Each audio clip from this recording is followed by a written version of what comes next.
dan saudara dan orang di sekeliling kita.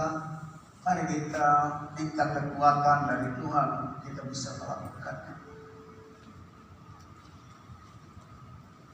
365 hari yang kita sudah jalani, hari ini 2 hari,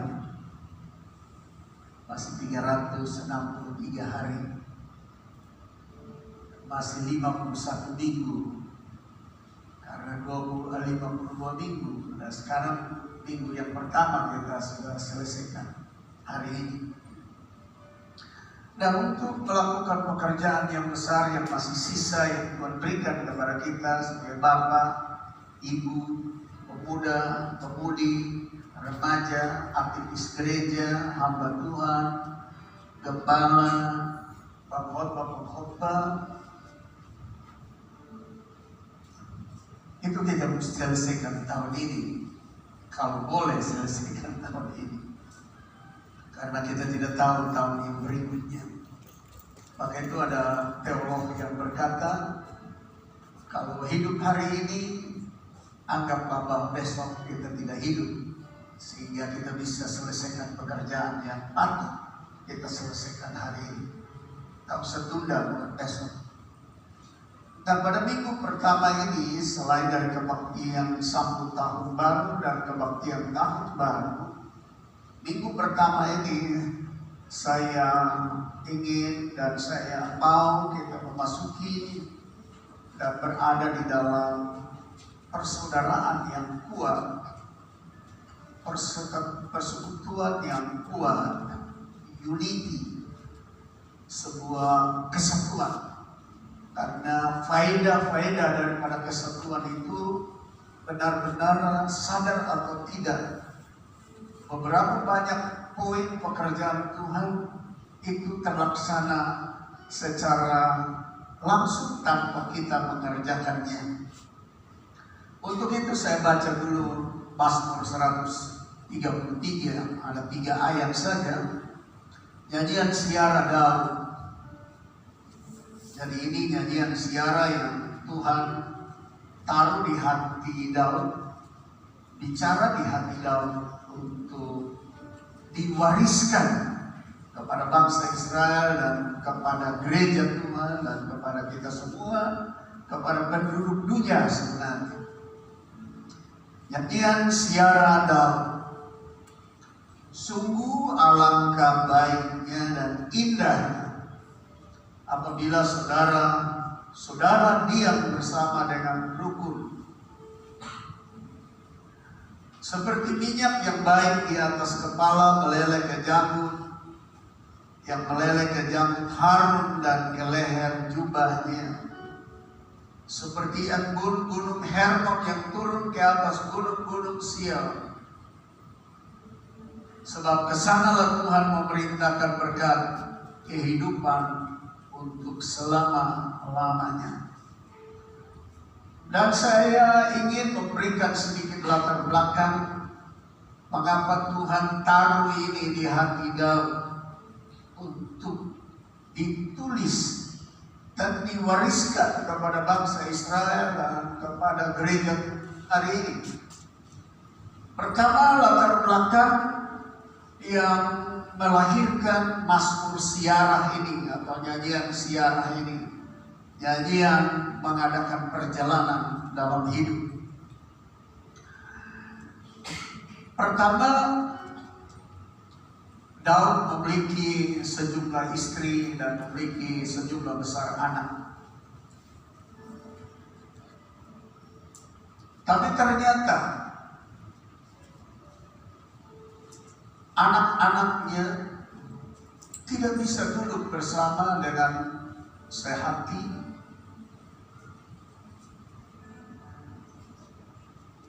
tidak bisa duduk bersama sebagai saudara.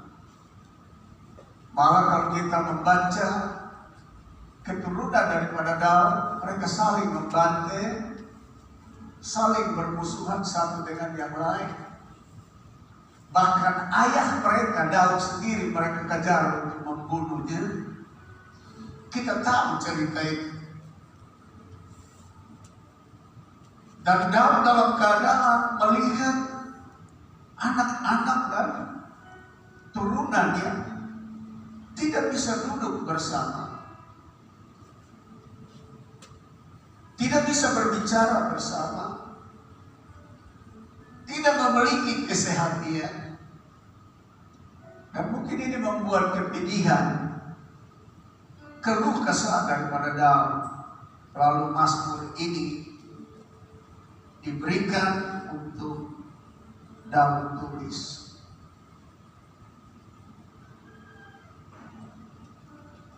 Dan yang pertama, dia bilang sebenarnya alangkah baiknya dan indahnya apabila saudara duduk sama-sama. Kalau tidak, ya kacau balau seperti itu. Anak-anakmu bermusuhan, satu membantai yang lain, satu membunuh yang lain, sampai engkau pun sebagai ayah mereka kejar untuk bunuh. Itu pertama. Yang kedua, satu hal yang pasti Mazmur 133 disampaikan karena Yakub memiliki 12 anak. Israel memiliki 12 anak. Tapi mereka tidak bisa duduk bersama. Mereka tidak rukun. Mereka jual sama Yusuf. Mereka tipu bapak mereka. Lalu sejarah perjalanan pada bangsa ini pada tahun 720-an sebelum Masehi, 12 suku ini tidak bisa ada di dalam satu persaudaraan yang kuat dan kokoh. Mereka tidak bisa duduk bersama. Dan pecahlah kerajaan itu. 10 daripada 12 anak Yakub itu menjadi satu kelompok, satu pihak, dan mereka mendirikan kerajaan Israel yang ada di sebelah utara. Yang mereka klaim itu nama Israel, yang ibu kotanya Samaria. Lalu 2 suku yang lain yaitu Yehuda dan Benyamin di kelompok yang lain, mereka ada di bagian selatan. Lalu ibu kotanya adalah Yerusalem. Dengan melihat keadaan ini, sebenarnya mereka kehilangan kekuatan. Mereka kehilangan wibawa. Mereka kehilangan wewenang, otoritas. Bahkan kalau kita baca kitab raja-raja, kitab Samuel, lalu kitab Tawarik dan hakim-hakim, Anda lihat 10 suku dan 2 suku ini yang sebenarnya bersaudara tidak pernah duduk rukun. Mereka berperang dan kematian dari kedua belah pihak terbunuh dalam peperangan saudara itu begitu banyak. Lalu Tuhan taruh di hati Daud untuk diwariskan alangkah baiknya dan indahnya apabila saudara dia bersama dengan rukun, tidak akan terjadi saling bantai-membantai, tidak akan terjadi perpecahan, tidak akan terjadi permusuhan, tidak akan terjadi korban yang jatuh begitu banyak. Jadi kira-kira ini latar belakang dari Mazmur 133 sampai Tuhan taruh di hati Daud untuk ditulis, disairkan, dinyanyikan dan diwariskan kepada kita. Nah, Bapak Ibu Saudara-saudara, bagian pertama, doktrinnya dipaparkan tentang kebahagiaan kasih persaudaraan itu pada ayat yang pertama. Pengajaran doktrin atau pengajaran yang disampaikan, yang dijelaskan bahwa yang sangat indah dan sangat baik itu bila saudara-saudara diam bersama-sama dengan rukun. Ini sebuah apresiasi langsung dari pihak Tuhan yang disampaikan kepada Daud untuk ditulis. Ini sebuah pujian. Ketika tidak bisa duduk bersama-sama sebagai saudara, ketika tidak bisa bersekutu bersama-sama sebagai saudara, kehilangan terbesar adalah keindahan dan kebaikan itu. Yang ada adalah permusuhan, dan kalau ada permusuhan, hasilnya hanya ada korban dari kedua belah pihak. Jadi ayat 1 Tuhan mau katakan bahwa saya memuji, saya mengagungkan, saya berikan apresiasi ketika orang bersaudara duduk bersekutu, berbicara enak, beribadah bersama, duduk bersama, bercakap bersama. Tuhan bilang, aku berikan pujian, yaitu alangkah baiknya dan alangkah indahnya. Jadi paparan doktrin di dalam ayat yang pertama ini, sekali lagi Tuhan memuji, memberikan apresiasi ketika kita dalam jemaat. Kalau diterjemahkan hari ini, kita di jemaat yang kadang-kadang kita hadir bergereja bersama-sama, tapi sulit mengenal satu dengan yang lain. Sulit untuk tahu bahwa oh itu sahabat saya, oh itu teman saya, oh itu keluarga di dalam Tuhan, oh itu adalah kakak di dalam Tuhan, oh itu ibu di dalam Tuhan, oh itu bapak di dalam Tuhan, oh itu adalah persekutuan, anggota persekutuan. Sehingga ada dalam satu ruang, tapi seperti orang asing satu dengan yang lain. Maka kita sulit mendapatkan apresiasi ini, yaitu alangkah baiknya dan indahnya apabila saudara-saudara diam bersama dengan rukun. Sebab kalau kita ada dalam satu ruangan, kita ada dalam satu persekutuan, tapi tidak mengenal satu dengan yang lain secara baik, maka apa yang disebut dengan rukun itu agak jauh dari kita. Sebab kita hadir satu dengan yang lain dan tidak mengenal satu dengan yang lain. Bagaimana kerukunan itu bisa dibangun? Bagaimana persekutuan yang benar di dalam Tuhan itu bisa bangun? Tidak heran di beberapa banyak kelompok gereja, di dalam gereja ada saling menggosip, saling mencemarkan, saling mencurigai, saling satu merendahkan yang lain, satu menghina yang lain, satu menganggap yang lain tidak berharga, dia lebih berharga, karena tidak ada sebuah hubungan yang manis di antara persaudaraan. Kita duduk kumpul sama-sama, tapi sepertinya kita tidak paham satu dengan yang lain. Akhirnya kita menjadi orang asing satu dengan yang lain di dalam satu ruangan. Bahkan bisa saja duduk berdekatan, tapi kita seperti tidak paham satu dengan yang lain. Yang kedua, gambaran tentang pengajaran itu atau pengajaran ini atau doktrin ini atau itu yang dimaksudkan dalam Mazmur ini dalam dua kiasan perbandingan, yaitu pertama dalam ayat yang kedua dan dalam ayat yang ketiga bagian yang kedua, seperti minyak yang baik. It's like the precious oil. And number 2, it is like the dew of Mount Hermon, seperti minyak dan anggur.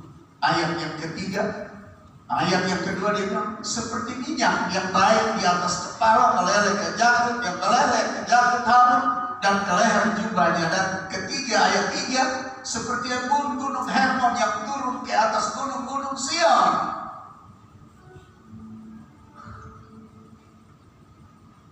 For there the Lord commanded the blessing from the Lord forevermore, for your life evermore. Karena kesadaran Tuhan memerintahkan berkat untuk selama-lamanya dan yang kekal. Jadi persekutuan yang manis, persaudaraan yang manis, rukun, indah, diberikan apresiasi oleh Tuhan menurut Mazmur 133 ayat 1 ini. Bagian yang kedua digambarkan dengan minyak dan air. Memang minyak dan air itu susah berkumpul, ya.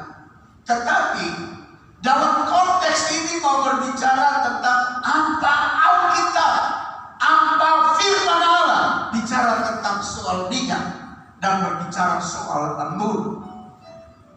Mari kita lihat beberapa catatan penting.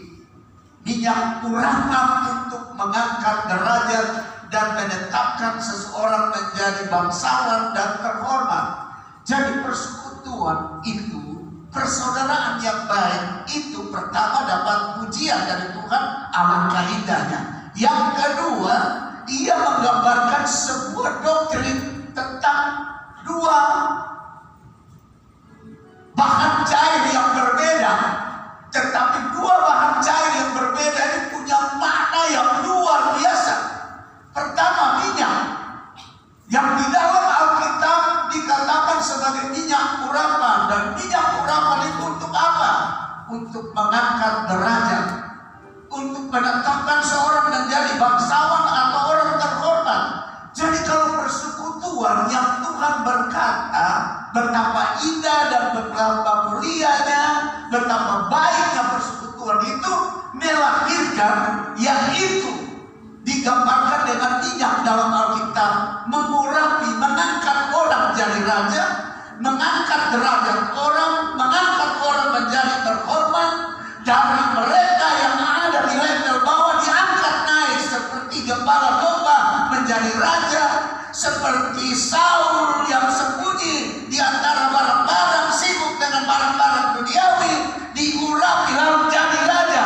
Jadi minyak yang dipakai dalam pengertian persekutuan digambarkan dengan minyak itu adalah untuk mengangkat derajat orang, untuk menetapkan seseorang menjadi bangsawan dan orang terhormat. Saya baca pertama Samuel 10 ayat 1. Lalu Samuel mengambil buli-buli berisi minyak, dituangnya ke atas kepala Saul, diciumlah dia sambil berkata, bukankah Tuhan telah mengurapi engkau menjadi raja atas umatnya Israel? Dan kalau kita baca dia punya lanjutan bacaan dan bacaan sebelumnya, waktu itu kumpul bangsa Israel untuk mau pilih raja, karena dalam zaman hakim-hakim di penghujung pemerintahan hakim-hakim itu mereka mendesak Samuel supaya kalau bisa ada raja. Lalu mereka buang undi. Nah, kenapa kepada Saul? Lalu ditanya, di mana Saul? Mereka bilang, dia ada sembunyi di barang-barang. Dia ada sembunyi di dia punya harta yang sedikit itu. Lalu disuruh panggil sama dia. Orang yang sibuk dengan harta yang segenggam itu dengan minyak urapan membuat dia menjadi raja. Martabatnya diangkat, kedudukannya diangkat. Jadi persekutuan, persaudaraan yang baik itu, sadar atau tidak, digambarkan sebagai minyak yang membuat orang di sekitar kita bisa diangkat. Orang yang ada di level grassroots, orang yang ada di bawah bisa diangkat naik, orang yang hina bisa diangkat naik. Daud yang hanya gembala di padang itu dipanggil, diurapi dan minyak untuk jadi raja dan menjadi pahlawan dan menjadi orang yang terkenal. Berikan dulu sanjungan. Jadi Anda lihat kenapa Tuhan bilang betapa baik dan indahnya orang bersaudara duduk bersama-sama dengan rukun. Karena dilihat dari gambaran kedua bahan cair ini, Alkitab memakainya untuk mengurapi orang kecil menjadi orang besar. untuk mengangkat derajat orang, untuk membawa orang dari bawah ke atas, untuk membuat orang memiliki jabatan, kedudukan, keberhasilan, menjadi ternama. Jadi kalau kita ada dalam persekutuan persaudaraan yang baik itu, tanpa kita sadari, kita akan menghasilkan dalam jemaat orang tidak dikenal sebentar akan muncul. Karena persekutuan kita itu melahirkan minyak urapan di atas setiap jemaat, sehingga banyak orang akan berkata, dulu kan dia miskin melarat di sana ya. Wih, dia punya anak sudah jadi camat, dia sudah jadi dokter, wih sudah jadi bupati, wah sudah jadi gubernur. Persekutuan yang baik itu menurut Mazmur 133 itu dia bilang, we produce anointing oil. Kita menghasilkan minyak urapan. Dan minyak urapan itu membuat orang-orang yang tidak masuk perhitungan diangkat ke permukaan. Membuat orang-orang yang punya usaha kerja yang orang anggap tidak ada arti, tapi persekutuannya manis, menopang, mendukung, karena kita saling mendoakan. Tuhan memerintahkan berkat, ayat ketiga kalimat terakhir, kesana Tuhan memerintahkan berkat kehidupan, keselamatan untuk selama-lamanya.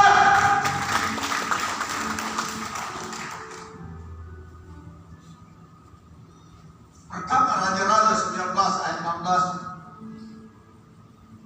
juga Yehu cucu Nimsi haruslah kau rapi menjadi raja atas Israel, dan Elisa bin Safat dari Abel Mahola harus kau rapi menjadi nabi menggantikan engkau. Dua orang ini, lihat dari sejarahnya menurut catatan Alkitab, mereka hanya petani. Elisa jadi petani yang pegang luku untuk banyak tanah. Cucu Nimsi tidak ada cerita yang panjang mengenai dia, tapi Anda lihat di mana ada minyak urapan, orang-orang yang ada di grassroots, ada di bawah itu martabatnya diangkat, jabatannya diangkat, sampai muncul penuh kemuliaan, otoritas, wewenang dan wibawa di dalam gereja, di dalam persekutuan kita. Kalau persaudaraan kita di dalam Tuhan kokoh kuat, tanpa kita sadari banyak orang dalam gereja yang diangkat ke permukaan karena mereka terurapi dalam persatuan persaudaraan kita di dalam Tuhan.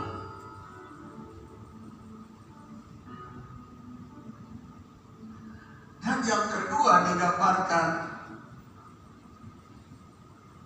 sebagai minyak, bukan saja mengangkat martabat, bukan saja mengangkat untuk dapat jabatan, pangkat, keberhasilan, kedudukan, dan menjadi orang terhormat. Tapi yang kedua, Markus 6 ayat 13, dan mereka akan mengusir banyak setan dan mengoles banyak orang sakit dengan minyak dan menyembuhkan mereka. Yakobus 5 ayat 14, kalau ada seorang di antara kamu yang sakit, baik ia memanggil para penatua jemaat supaya mereka mendoakan dia serta mengolesnya dengan minyak dalam nama Tuhan, maka sembuh. Jadi persekutuan persaudaraannya itu digambarkan menghasilkan minyak yang bagian kedua ini untuk menyembuhkan. Jadi di dalam jemaat, di dalam gereja, dalam persekutuan kita, kesembuhan yang dimaksudkan di sini recovery and healing, where we get in the congregation not only for our body but for our spirituality. Jadi pemulihan dan kesembuhannya itu akan terjadi bukan saja buat kebutuhan tubuh yang sakit, tapi sampai kepada keadaan rohani yang sakit akan mengalami kesembuhan, sehingga di 2022 ini kita berjalan sebagai orang yang fit, kokoh, kuat melaksanakan pekerjaan Allah. Amin.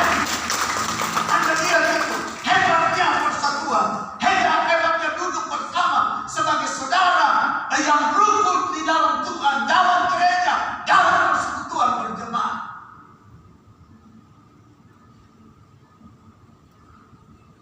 Itu nilai kedua daripada minyak.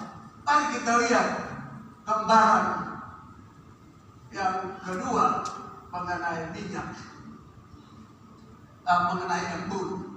Embun yang menyegarkan dan menyuburkan tumbuh-tumbuhan akan membuat tanah menjadi subur. Seandainya kalau anggota jemaat dan kita semua ini ditipologikan, dimetaforakan, digambarkan, dianalogikan sebagai tumbuh-tumbuhan,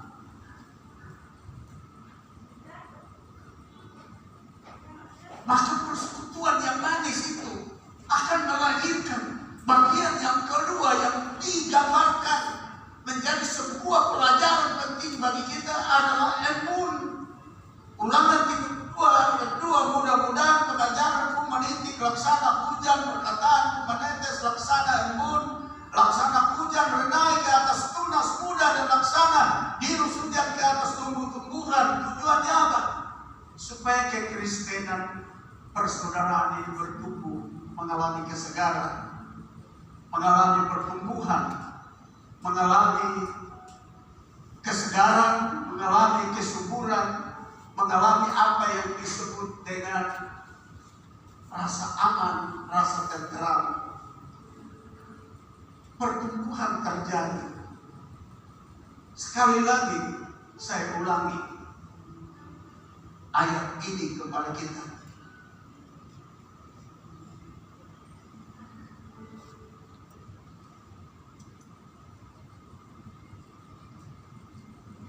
Embun turun dari gunung Hermon. Lalu dia bilang mendirus bukit Sion.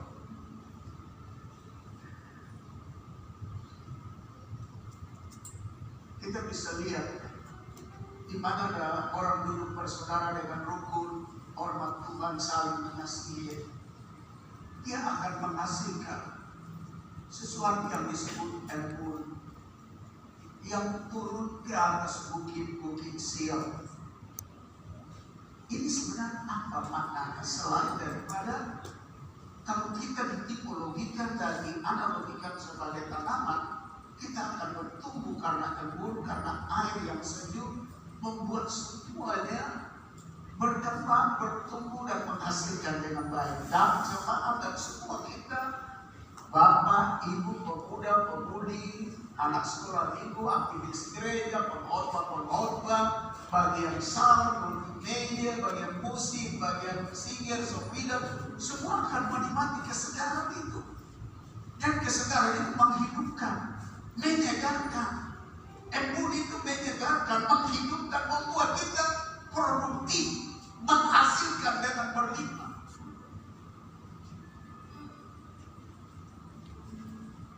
Dan yang ketiga, bukti dari doktrin itu atau pengajaran dalam Mazmur 133 memberikan satu alasan yang sangat dibutuhkan, the proof of doctrine by giving one must give it reason. Jadi ada satu alasan yang sangat dibutuhkan oleh manusia. Sebuah pengajaran yang sangat dibutuhkan. Apa yang kita butuhkan? Ayat 3b. Sebab kesadaran Tuhan memerintahkan berkat kehidupan untuk selama-lamanya. Semua kita butuh itu.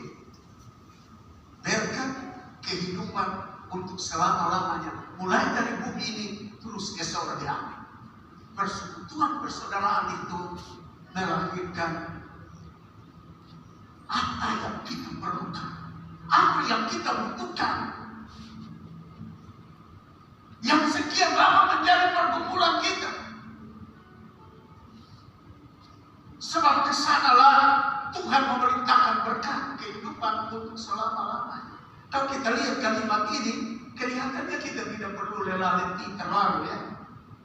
Memang kita harus bekerja, tetapi kita akan dibedakan dengan orang lain yang menghukum dirinya untuk cari makan, cari minum, sampai tidak bisa beristirahat, sampai tidak bisa berdiam diri siang malam, tidak pernah kenal lelah, bekerja, memaksakan diri untuk bisa mendapatkan berkat yang dia cari. Ayat ini tidak bicara begitu. Yang tadi saya bilang itu mereka berjuang untuk mengejarnya, sampai tubuh mereka menjadi lelah dan tak berdaya, sehingga ada Adidium yang berkata diri, masih muda menghabiskan seluruh tenaga untuk kumpul duit, sudah tua menghabiskan sebuah uang yang dikumpulkan untuk sakit penyakit. Ayat ini dia bilang, mereka yang ada dalam persekutuan yang manis, saling menopang, saling mendukung, saling menasihati, dan saling membimbing, saling memperhatikan. Mereka bekerja, tapi mereka tidak paksa diri, sebab firman Tuhan bilang, berkat yang mengejar mereka. Tuhan menciptakan berkat kita, bukan mereka yang kejar sampai tak berdaya, sampai akhirnya uang harta kekayaan yang didapatkan berakhir dengan dihabiskan karena kelelahan dan kecapean mereka sendiri.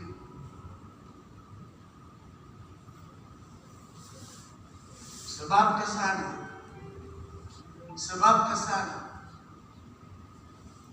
because over there, God commanded blessing, follow you where you go. Sebab itu Tuhan memerintahkan, berkat itu kemana engkau pergi. Berbeda dengan orang dunia yang tidak ada dalam persekutuan. Kelihatan mereka kejar, semua mereka dapat. Tetapi itulah muncul Adidium. Masa muda itu habiskan tenaga untuk harta dan kekayaan. Waktu tua itu habiskan semua yang kau kumpulkan untuk kesehatanmu. Dan engkau tidak menikmati apa.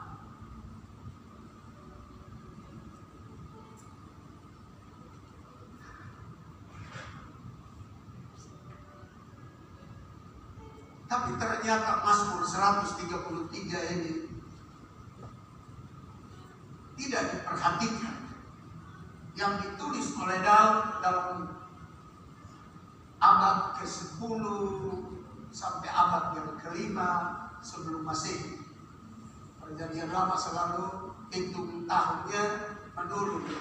Jadi abad ke-10 atau tahun 1000 sampai tahun 500. Karena arahnya kepada Yesus menjadi patokan tahun 1. Tidak nyata dalam kehidupan orang-orang miliknya bangsa Israel, dan sampai Yesus hadir tidak nyata mereka bisa duduk bersaudara, bersekutu. Dan sampai Yesus datang, kerajaan utara dan kerajaan di selatan itu bermusuhan terus. Dua suku di selatan yang ibu kotanya Yerusalem disebut kerajaan Yehuda, 10 suku dari Yakub, anak Yakub itu di bagian utara disebut kerajaan Israel, ibu kotanya Samaria. Mereka bermusuhan terus. Dan saudara masih ingat apa yang terjadi di dalam Yohanes pasal 4 waktu Tuhan Yesus mau pulang ke Galilea. Tuhan Yesus bilang, saya mau ikut tanah Samaria, kota Samaria. Murid-muridnya, jangan, itu musuh kita, nanti kita diserang di sana. Tapi Yesus jalan saja pergi. Sampai di situ saudara tahu cerita Yohanes pasal 4. Sampai di seperigi sumurnya Yakub, Yesus dengan murid-murid sampai di situ.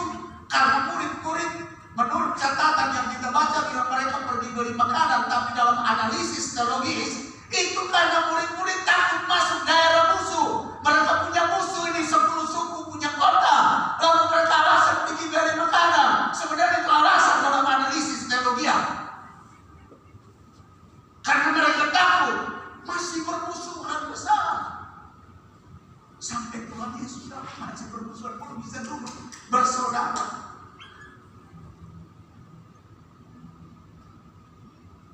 Padahal kalau duduk bersaudara itu dia punya untung terlalu besar. Pertama, Tuhan dahulu yang puji betapa indah dan betapa baiknya.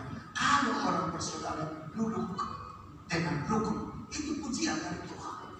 Yang kedua, betapa indahnya persekutuan. Dia digambarkan seperti minyak yang mengangkat martabat, yang mengangkat orang susah naik ke permukaan, yang mengangkat orang grassroots naik menjadi raja, martabat orang naik, orang hina diangkat, dan sebenarnya yang kedua, orang yang sakit disembuhkan, sakit secara jasmani dan secara rohani dipulihkan. Hebatnya kuasa daripada persatuan dan persekutuan yang baik itu. Sampai Tuhan Yesus, dia tidak lihat kebenaran itu ada di dalam kehidupan bangsa pilihan ini. Maka itu Tuhan Yesus harus berdoa seperti ini di dalam Yohanes 17 ayat 20 dan 21. Dan bukan untuk mereka ini saja aku berdoa, tetapi juga untuk orang-orang yang percaya kepadaku oleh pemberitaan mereka, supaya Tuhan ingin supaya mereka semua menjadi satu kembali pun duduk bersama, karena Tuhan sudah tahu Mazmur 133 kalau duduk bersama otoritasnya seperti apa, wewenangnya seperti apa, wibawanya seperti apa, kekuatannya seperti apa.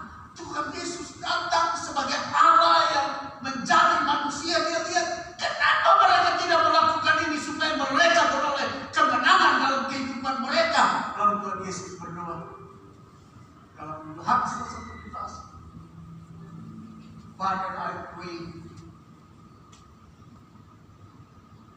I hope and I believe you make them become one as you and me one. Saya berdoa sebagaimana saya dengan engkau satu, demikian juga mereka kembali duduk bersaudara jadi satu, supaya mereka menikmati otoritas dan kuasa ada diberikan santunan, supaya mereka semua menjadi satu, sama seperti engkau ya Bapa di dalam aku dan aku di dalam engkau, agar mereka juga di dalam kita, supaya dunia percaya bahwa engkau yang telah mengutus aku. Supaya dunia percaya bahwa Bapa sudah utus aku untuk apa? Untuk kembali membangun persaudaraan, persekutuan yang kuat, sehingga tanpa kita khotbah, persekutuan kita sudah melahirkan minyak urapan, persekutuan kita sudah melahirkan embun yang menyegarkan, sehingga bangsa dunia, gereja Tuhan bangkit. Saudara bangkit, kita bangkit, sehingga tidak ada yang bilang, engkau orang yang kurang terhormat, saya yang terhormat. Kita tidak akan berpikir begitu. Engkau orang kecil, engkau orang tidak berpendidikan, saya berpendidikan. Tidak akan ada perkataan. Sebab kalau ada persekutuan yang manis, firman Allah berkata, yang keras akan martabatnya diangkat. Yang sakit disembuhkan, sehingga semua di mata Tuhan, menurut Paulus kepada jemaat di Korintus dan suratan kepada jemaat di Roma, di hadapan Tuhan tidak ada laki-laki, tidak ada perempuan, tidak ada tuan dan tidak ada jobos, tidak ada hamba dan tidak ada yang dipertuan, semua sama di hadapan Tuhan. Di awal tahun ini, sebagai gembala, imam kami menyampaikan ini supaya kita start. Mulai dari awal tahun kita bangun, we build again our fellowship, become brotherly in Christ. Kita kembali membangun persekutuan persaudaraan yang kokoh di dalam Kristus, supaya orang di sekeliling kita melihat keajaiban dan ada di dalam persekutuan berjemaat, menikmati pengurapan, pengangkatan, diberkati dan menjadi orang-orang yang semua kita turut diberkati karena mereka, sebab persatuan dan kesatuan kita.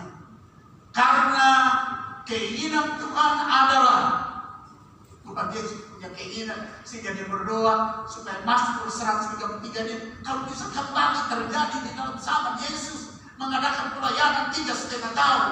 Dia menginginkan seperti ayat pertama itu, pujian atas keindahan yang terjadi di kalangan anak-anak Tuhan. Pujian dari mana? Dari Tuhan. Menurut ayat 1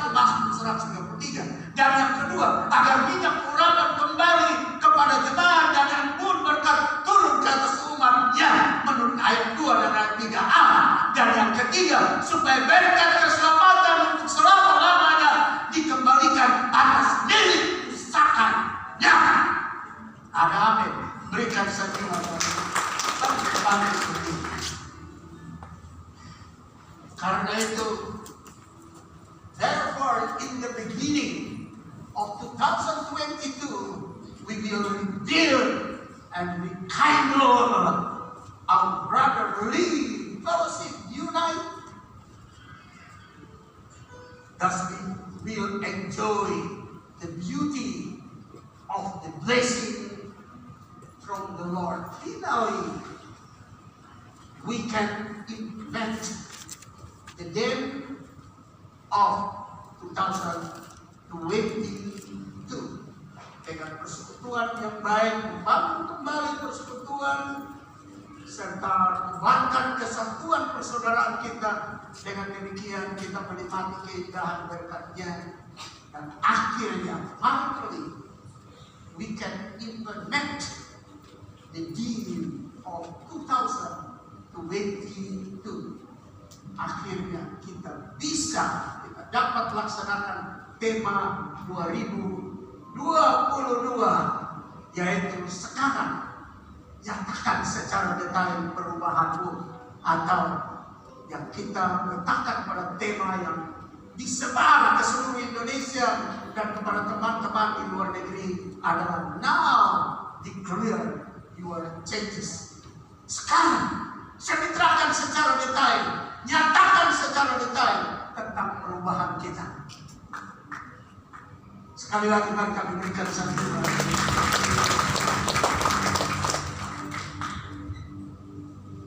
Tunduk sejenak.